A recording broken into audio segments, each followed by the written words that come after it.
நமது captain news தொலைக்காட்சியின் காலை செய்திகளை வழங்குவதற்காக மோனிஷா.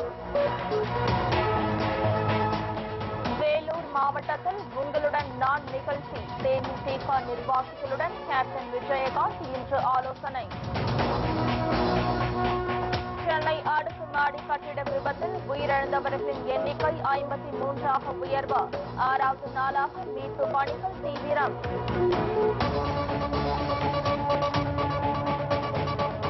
சென்னையில் விதிமுறை மீறி கட்டப்பட்ட கட்டிடங்களை கண்டறிய இன்று முதல் ஆய்வு. 60 அதிகாரிகளை களம் இறக்கியது சென்னை பெருநகர வளர்ச்சி குழுமம்.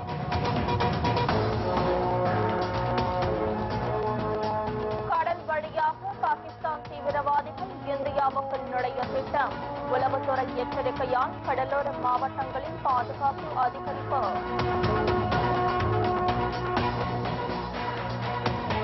காஷ்மீர் சட்டசபை தேர்தலில் பாஜக அதிக இடங்களை பிடித்தால் அரசியலில் இருந்து ஓய்வு பெற தயார். முதலமைச்சர் உமர் அப்துல்லா அறிவிப்பு.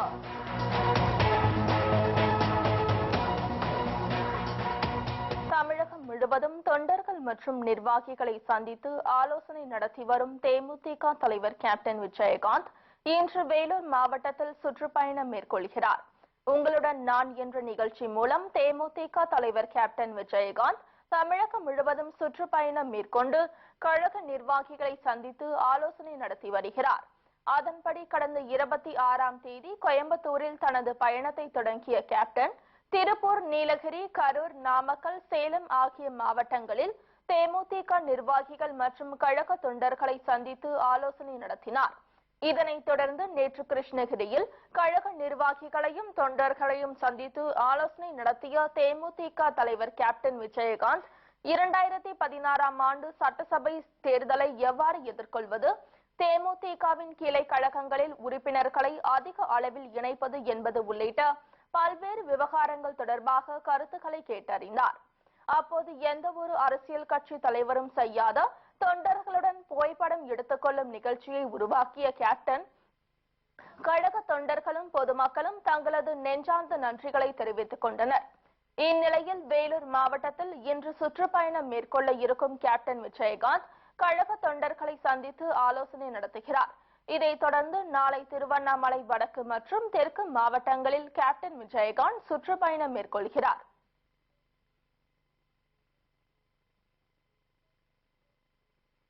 சென்னை மவுலிவாக்கத்தில் 11 மாடி கட்டிடம் இடிந்து விழுந்த விபத்தில் சிக்கி இறந்தவர்களின் எண்ணிக்கை 53ஆக அதிகரித்துள்ளது. சென்னையை அடுத்த போரூர் அருகே உள்ள மவுலிவாக்கத்தில் கடந்த 28ஆம் தேதி 11 அடுக்குமாடி குடியிருப்பு கட்டிடம் இடிந்து விழுந்தது. இதில் 4 மாடிகள் மண்ணில் புதைந்தது. கட்டிட இடிபாடுகளில் சிக்கிய தொழிலாளர்களை கடந்த 5 நாட்களாக மீட்பு குழுவினர் வெயில் மழையை பொருட்படுத்தாமல் இடிபாடுகளை அகற்றி அவர்களை மீட்டு வருகின்றனர். இதுவரை 27 பேர் உயிருடன் மீட்கப்பட்டு மருத்துவமனையில் சிகிச்சை பெற்று வருகின்றனர். விபத்தில் சிக்கி உயிரிழந்தோரின் எண்ணிக்கை 53ஆக அதிகரித்துள்ளது. இதற்கிடையே அந்த பகுதி முழுவதும் பிணவாடை வீசுவதால் மீட்பு படையினரால் தீவிரமாக பணியாற்ற முடியவில்லை. சடலங்கள் எடுக்கப்பட்டவுடன் பிளீச்சிங் பவுடர் உள்ளிட்டவற்றை அதிகமாக தூவி வருகின்றனர். மேலும் மீட்பு படையினர் மற்றும் அப்பகுதியில் வசிப்போருக்கும் தொற்று நோய் பரவும் அபாயம் ஏற்பட்டுள்ளதால் தடுப்பூசிகள் போடப்பட்டு வருகின்றன. இந்த நிலையில் இன்று 6வது நாளாக மீட்பு பணிகள் தொடர்ந்து நடைபெற்று வருகிறது. இதனிடையே கட்டிடம் இடிந்து விழுந்தது தொடர்பாக விளக்கம் கேட்டு தேசிய மனித உரிமைகள் ஆணையம் தமிழக அரசுக்கு நோட்டீஸ் அனுப்பியுள்ளது. இது தொடர்பாக 2 வாரங்களுக்குள் பதிலளிக்குமாறு தமிழக அரசுக்கு தேசிய மனித உரிமைகள் ஆணையம் உத்தரவிட்டுள்ளது.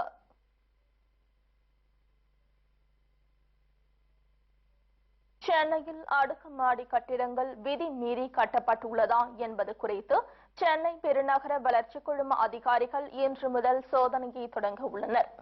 சென்னை போரூர் அருகே மவுலிவாக்கத்தில் கட்டப்பட்டு வந்த 11 மாடி கட்டிடம் சில நொடி கடந்த 29ஆம் தேதி இடிந்து விழுந்தது.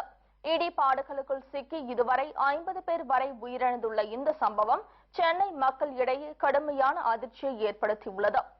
இடங்களை ஆக்கிரமித்து கட்டிடம் கட்டுவது, நீர்நிலை பகுதிகளில் கட்டிடங்களை எழுப்புவது, அனுமதி பெற்ற அளவையும் தாண்டி கூடுதல் மாடிகளை கட்டுவது போன்ற குற்றங்கள் சென்னையில் பல ஆண்டுகளாக நடந்து வருகிறது. இதில் சம்பந்தப்பட்ட அதிகாரிகளின் பங்களிப்பு குறித்து அதிருப்தி கருத்துக்கள் கூறப்பட்டு வருகின்றன. இந்நிலையில் சென்னையில் உள்ள 350 பல மாடி கட்டிடங்கள், அடுக்கு மாடி குடியிருப்புகள், தரைத்தளம் மற்றும் 3 மாடி களை கொண்ட 350 கட்டிடங்களை இன்றில் இருந்து சோதனையிட முடிவு செய்யப்பட்டுள்ளது. இந்த கட்டிடங்களை சோதனையிட 60 அதிகாரிகளை CMDA களம் இறக்கியுள்ளது. விதிகளை மீறி கட்டிடங்கள் கட்டப்பட்டால் கட்டுமானத்தை உடனடியாக நிறுத்துவதற்கான உத்தரவுகளை அதிகாரிகள் பிறப்பிப்பார்கள் என்று தெரிகிறது.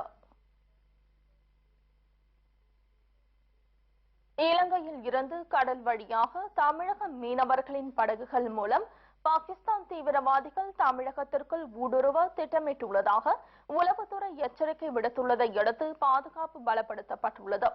பாகிஸ்தானில் பயிற்சி பெற்ற 6 தீவிரவாதிகள் இலங்கையில் இருந்து கடல் வழியாக தமிழகத்திற்குள் ஊடுருவி நாச வேலைக்கு திட்டமிட்டுள்ளதாக மத்திய உளவுத்துறை எச்சரிக்கை விடுத்துள்ளது.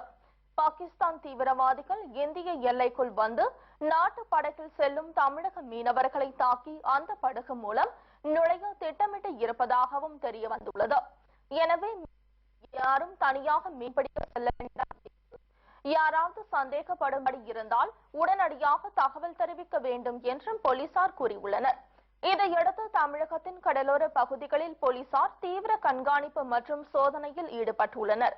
குமரி மாவட்டத்தில் ஆரோக்கியபுரம் முதல் நீரோடி வரையுள்ள கடற்கரை கிராமங்களில் நள்ளிரவு முதல் போலீசார் கண்காணிப்பில் ஈடுபட்டு வருகின்றனர். மாவட்டத்திற்குள் வரும் வாகனங்கள் அனைத்தும் தீவிர சோதனைக்கு பிறகு அனுமதிக்கப்பட்டு வருகின்றன. இதேபோல சுற்றுலா தலமான கன்னியாகுமரியில் கூடுதல் போலீஸ் பாதுகாப்பு போடப்பட்டுள்ளது. கடலின் நடுவே அமைந்துள்ள விவேகானந்தர் மண்டபம், திருவள்ளுவர் சிலை ஆகியவற்றிலும் துப்பாக்கி ஏந்திய போலீசார் பாதுகாப்பு பணியில் நிறுத்தப்பட்டுள்ளனர். சின்னமுட்டம், கோவலம், மணக்குடி, ஆரோக்கியபுரம், ராஜக்கமங்கலம் துறை கடற்கரையோர கிராமங்களிலும் போலீசார் விடிய விடிய ரோந்து சுற்றி வந்தனர். பாரதிய ஜனதா கட்சியின் பொதுச் செயலாளரும் பிரதமர் நரேந்திர மோடியின் நெருங்கிய நண்பருமான அமித் ஷாவுக்கு Z+ பாதுகாப்பு அளிக்க மத்திய உள்துறை அமைச்சகம் முடிவு செய்துள்ளது. அண்மையில் நடைபெற்ற மக்களவைத் தேர்தலில் உத்தரப்பிரதேச மாநிலத்தில் பாஜக அபார வெற்றி பெற்றதற்கு முக்கிய காரணமாக இருந்தவர் அமித் ஷா. இந்நிலையில் அதிக அளவு மிரட்டல் இருப்பதை தொடர்ந்து அவருக்கு முக்கிய பிரமுகர்களுக்கான Z+ பாதுகாப்பு அளிக்க மத்திய உள்துறை அமைச்சகம் முடிவு எடுத்து இருப்பதாக தகவல்கள் வெளியாகியுள்ளது. இதுவரை குஜராத் மாநில போலீசார் அவருக்கு பாதுகாப்பு அளித்து வந்தனர். இனிமேல் அவருக்கு மத்திய ரிசர்வ் போலீசார் 24 மணி நேரமும் பாதுகாப்பு அளிப்பார்கள் என்றும் அவரது வீட்டுக்கும் பலத்த பாதுகாப்பு ஏற்பாடு செய்யப்படும் என்றும் தெரிகிறது. மேலும் அவர் பயணம் செய்யும் இடங்களுக்கும் மத்திய ரிசர்வ் போலீசார் உடன் சென்று பாதுகாப்பு அளிப்பார்கள் என்று கூறப்படுகிறது. ஜம்மு காஷ்மீர் சட்டப்பேரவை தேர்தலில் பாஜக பெரும்பான்மையான இடங்களில் வெற்றி பெற்றால் அரசியலில் இருந்து ஓய்வு பெற்று விடுவேன் என்று அம்மாநில முதலமைச்சர் ஒமர் அப்துல்லா தெரிவித்துள்ளார். ஜம்மு காஷ்மீர் சட்டசபைக்கு இந்த ஆண்டு இறுதியில் பொது தேர்தல் நடைபெற உள்ளது. இந்த தேர்தலில் பெரும்பான்மையான இடங்களில் வெற்றி பெற்ற பாஜக தீவிரம் காட்டி வருகிறது.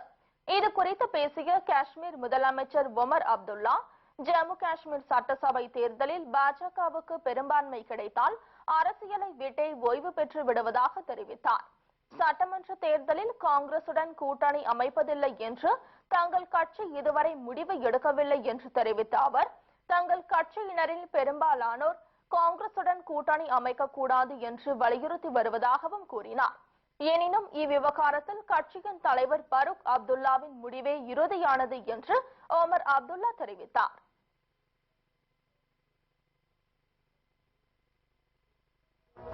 சிறிய இடைவேளைக்கு பிறகு மேலும் பல செய்திகளை பார்க்கலாம். தொடர்ந்து இணைந்திருங்கள் நமது கேப்டன் நியூஸ் தொலைக்காட்சியுடன்.